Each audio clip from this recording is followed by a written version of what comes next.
Hello, my name is Jbear, and welcome back to episode 21 of my survival series. Happy New Year, everyone. And how fitting is it that I'm starting episode 21 in the beginning of 2021? What are the chances of that? Anyway, in the last episode, I built this house around the villager breeder over here, and I did some work in between episodes that you can see. And I also built this bee house over there, and I did some work over there as well. And I will show you the things that I did in each of those buildings, but in between episodes, I also did some work. So I made a new nether portal that takes me over to my sand pit, and I went and I gathered up as much sand as I could fit in my inventory, the ender chest, and in my donkey. And then I went and I did the same thing with gravel. And what is it that you need both sand and gravel for?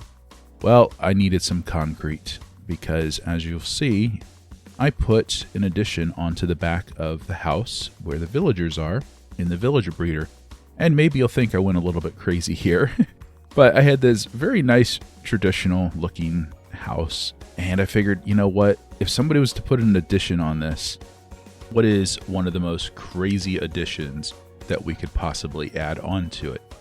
And I went with this modern style house. All right, so you can see the modern building that I've stuck on the back of this. And I kind of had the thought in mind of, okay, well, there is no neighbors to this place right now, but if this person who lived here put an addition on, what would drive their neighbors most crazy? So that was my thought here, is that, yeah, let's add like this modern building on the back.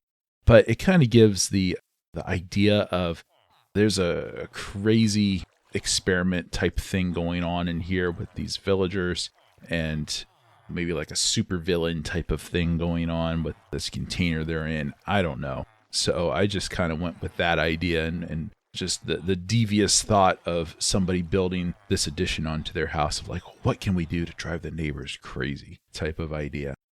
On its own, it would be a pretty cool modern building, but as an addition, it's like people would think, what in the world are you doing? Have you lost your mind?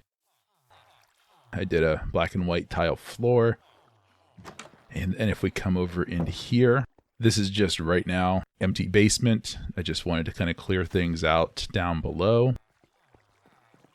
And there's really not much going on in here. I did cover up the windows with yellow concrete. I think I mentioned that before. I think I'm just going to leave this glass container here for now. Maybe I'll change this up later on. I don't know. Maybe I'll put a second layer up in here. But this is where I'm at for now with this village breeder. And one other thing that I did between episodes is I added some flowers and some more beehives up here inside of the giant bee and bred some bees so that they live up in this area here. That way, as we're walking around and we look up at the glass bee, we'll be able to look inside and we'll see these bees flying around up in here. I did that as well in between episodes. So in this episode, what I was thinking is I'm going to move away from working on the village breeder here. It does still need a little bit of work. There's a few more things that need to be done to it, but I'm going to turn my attention to this area right over here. I'm going to close in the sorting system and hide away some of the pistons that are underneath of the villager trading hall and just kind of clean up this area here. And one other thing that I had done as well is I ended up just putting a hole in the side of my storage room here because I was getting so tired of just going around every single time I needed something. And so I made another door over here. And so I'm going to do something about this to make this like an actual exit to my storage room there and maybe start thinking about what we're going to do with this open space right here in this area, because we could fit some other type of build right in this area. Maybe I'll have to carefully think about that, like what I want to do with this. So that's what I'm going to get started on next. Well, apparently I have a little bit of a problem here. I was in my storage area down there putting things away, and I heard a villager convert to a zombie. And I come up here to find this piece of rotten flesh on the ground, and a bunch of my villagers converted to zombies. So I don't know how a zombie got in here. I'm going to have to figure out where the dark spot is that spawned a zombie for him to come in here and get them. Maybe some of the building that I've been doing, I have a spot that's not lit up, so I'm going to have to go take a look around and see if I can find that. But first of all, I'm going to get all these guys converted back to villagers, and then I'll see if I can find that dark spot. Alright, so I've gone through and I've converted all of the villagers from zombies back into villagers. There was 5 or 6 of them. And then I went around looking for the dark spots. And if you remember, I have this mod that I can turn on the light levels. And I took a look up here and I'm like, well, there's all these dark spots. And then I remembered, oh yeah, I put string up here. And so then I'm thinking, I wonder if they've changed that string no longer prevents mobs from spawning. And what do you know? It no longer prevents mobs from spawning. They actually changed that in 1.9. So it's actually been quite a long time. I'm a bit of an old school Minecrafter, and so I always knew that string would stop things from spawning, but that's no longer the case. So I'm going to have to take this string away up here, and I'm going to have to do something else to prevent mobs from spawning up here. I think for now, maybe I'll just toss a couple torches down just to secure the area. So I've got a couple spots up here. I've got some spots down here, some spots up there. And I did make sure that I put string on each of these blocks, but apparently that's not good enough anymore. So obviously this has to be the spot where that zombie came from that got down into my villager trading hall. So I'm going to take care of that real quick. Okay, so I've been going around removing the string and putting down torches, and now I have this iron golem that just spawned right down here. And you know what? I have not had any iron golems spawn down here since I put the string down. That was part of the reason that I put the string down instead of using torches, is because I wanted to prevent the iron golems from spawning from the iron farm over to here. Maybe iron golems won't spawn with the string down? I don't know. So I'm going to have to get rid of this guy here. And I'm going to have to... I'll put the string back down because apparently it did seem like it worked for the golems. But it doesn't seem like it's working for hostile mobs. So I think what I'm going to do is I'm going to put the string back down in all the spots that I just picked it up from. And I'm also going to light it up, and I'm going to see if that solves my problem. So I took a look back at the replay mod, and I was right. It was on top of this building that the zombie spawned, and it happened to be a baby zombie, which are always the worst ones. And he found his way over into my villager trading hall and attacked my villagers, converted a bunch of them over into zombie villagers. And being a baby zombie allowed him to run underneath the slabs and get to them a lot more easily than an adult zombie could. And then he attacked my alchemists, and they killed him. I'm not quite sure why, but that's why he died. Alright, so now that the zombie incident is all resolved, and I have everything lit up over here, hopefully we won't have any more problems with zombies sneaking into my villager trading hall.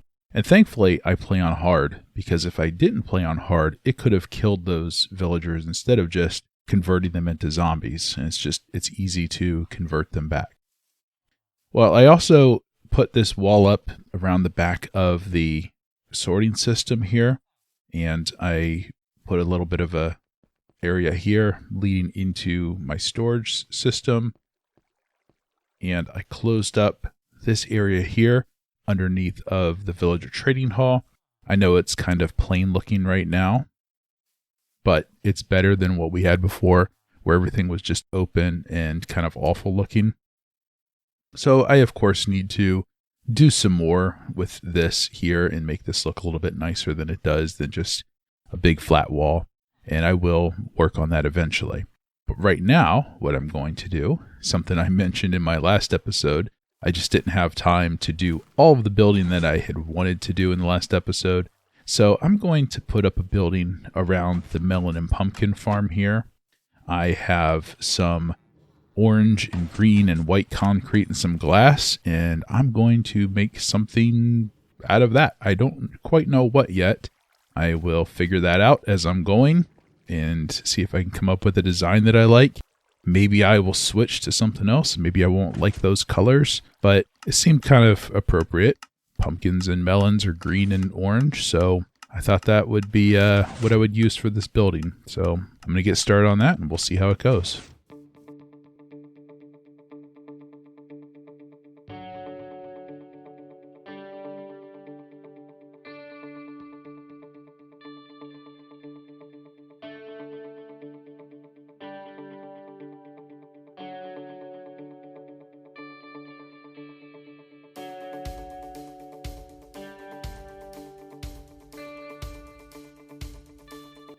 Okay, so here is the building that I put up around the Melon and Pumpkin farm.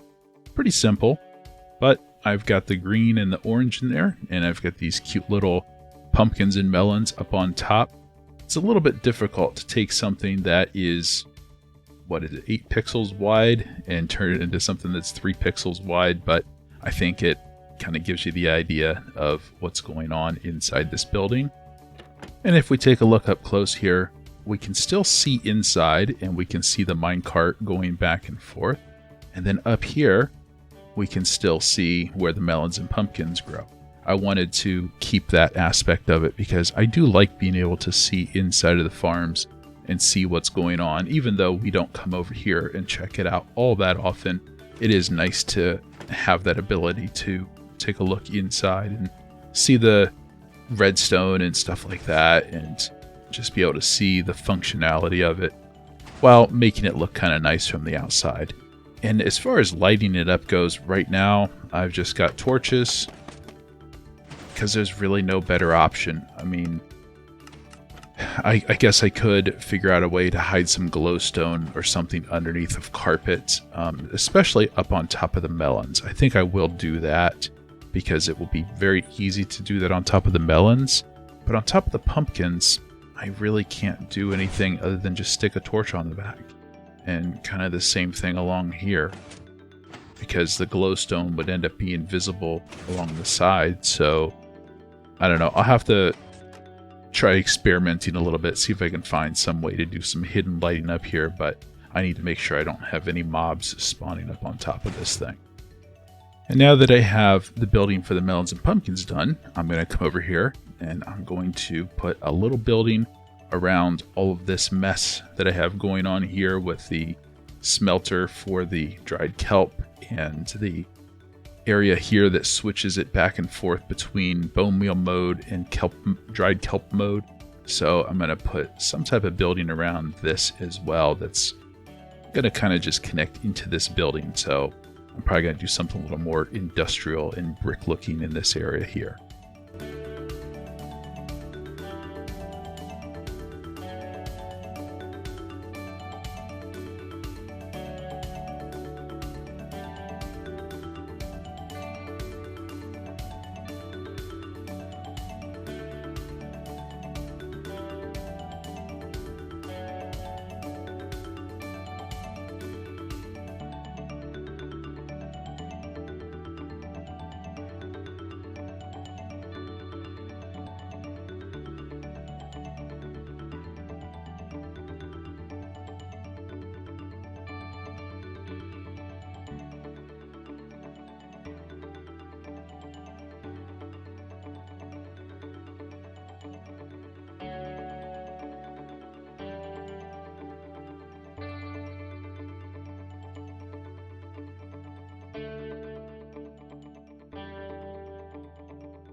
Well, I don't know why I didn't think of this before when I was talking about figuring out how to light this up to prevent mobs from spawning. Just put carpet down. Super simple solution. So I put carpet along here on top of the pumpkins, and I did put a torch with a carpet on top of the melons, but there's particles coming up from the torch, so I think I'll switch that out for glowstone later. But it is a super easy solution to prevent mobs from spawning up here without having to try to hide lighting all over the place. And if we come down here and we take a look, you don't really notice the carpet all that much. You have to really, really look for it. So from anywhere that we will typically be viewing this building, you can't really see it. And as you saw from the time lapse, I built this building here around the area where we make our dried kelp blocks. And this was a little bit more difficult to build than what it looks. It's actually a rather small building, but there was a lot of stuff here to try to put a building around. So if we come on inside, we can come over here and we can get the dried kelp and turn it into blocks. Right now I think I have it on bone meal mode. Yep. So I come over here, I can flip the switch and switch it over to dried kelp mode, or put it on bone meal mode. And then I have this door here. I put in some steps that lead down into this area, just because sometimes I need to come over here and put other things in here in the bone meal maker, and I come down in here to toss them in. This can also be a good place to go AFK. I even have a bed down here, but I really should have some other type of input for the bone meal other than having to come down through here. But there's times when I'm building that sometimes things fall into the water over here or into some of the hoppers and end up down in here. Like as I was building up this building, pieces of gravel or dirt or glass, different things would fall into the hoppers and I'd have to go in there and fish them out. So I wanted a door to still access this area down here. One thing that I did still want to kind of maintain with this is being able to see the kelp. Like when the harvester goes, which if I go to sleep, we should see it go. Yep, so there it goes, harvesting the kelp. I still wanted this. I wanted to be able to see the harvester, and I wanted to be able to see the kelp float up and flow over into the system. And if we look over there, we can see the kelp shooting through, going over into, be turned into bone meal. If we come inside, we can still see everything that's going on in here and see it falling down and flowing into the system. So I wanted to maintain that because I do like being able to see in and see what's going on. And one other thing that I noticed while I was working on this is I was getting mobs spawning over here in the tree harvester. And I was like, where are these things spawning? I turned on my mod here, and I went around looking and looking, trying to figure out where can these things be spawning. I went up in there, and I checked up in that area, and I couldn't find anything until I saw a creeper spawn. And he was standing on top of this block of obsidian.